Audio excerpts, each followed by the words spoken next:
The Food and Drug Administration expected to announce today their decision on whether to approve flibanserin, I don't know how to say that properly, sorry about that, nicknamed the female Viagra pill. The little pink medication has already been rejected by the FDA twice, and critics say the benefits might not outweigh the possible side effects. Here with it all is Dr. Kevin Campbell, who I'm sure can correct my pronunciation. Kevin, let us have it. I want to hear it. How do I say it properly? Proving that I haven't been in to try and get some. It's called flibanserin. Flibanserin is the way it's pronounced. Okay. So does it work? You know, I think that it has minimal effects. I think that when you look at the studies, it was really just a minimal increase in sexual desire. It works by modulating chemicals in the brain and changing the balance of chemicals in the brain that have to do with the pleasure centers in the brain and sexual desire. It's not like Viagra for men, which is a blood flow problem. And it was originally an antidepressant, right? Why didn't it work for that? It was initially created in Europe by Boehringer as an antidepressant, and it just did not have very good effects. But they did note that they saw in their study subjects some increase in sexual desire, and so that's why it was marketed as the female Viagra at this point. In some ways, though, you wonder if it will just fly off the shelves anyway. You know, whether it works or not, it could have a placebo effect, and as more people hear about it and want to try it, it has a chance to take off sort of whether it works or not, no?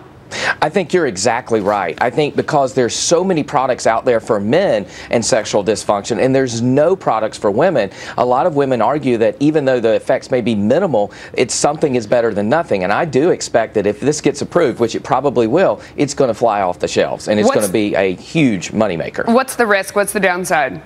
The side effect profile of this drug are a little concerning. You can lower your blood pressure, you can faint, you can have nausea, and actually in the study subjects, they found that some of the patients, when they were driving, had more motor vehicle accidents because of the sleepiness that it provides. So there's some concerns that the risk may not outweigh any benefit. Yeah, car crashes are kind of a big side effect. That's not one that you really want to tangle with. Switching gears to the rabbit who wants to fall asleep. New reports out about a book that uses psychological techniques to quickly send children to dreamland.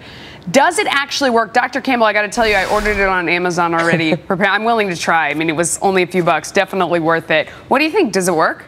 You know, I think that there's some truisms to this. I think that when you use a book like this and you develop a routine for your kids and they're used to that routine and they're used to the book being read, I think that it can help them develop good sleep hygiene. But that's any book. Exactly. Now, this book has some things in it where you say certain phrases with certain emphasis. You integrate the child into the story by bringing their name into the story, and then you actually yawn throughout it. And it's a form of hypnosis, is what the psychologists will say, that you're almost hypnotizing your child to go to sleep. I love that idea. I already do yawn. Don't tell my kids. When I'm reading their book at night, and it's really funny because obviously you know yawn is contagious, and they do it right afterwards, and it does get them into the mood. I wonder, could I use this to rob a bank maybe? I mean, could I use it on adults? I'm not sure that's going to work in adults. Yes. Dr. Campbell, thank you so much. You're a good sport. We appreciate it. Thanks for having me, Melissa. David. All right, turning to the markets now, and the major drivers in today's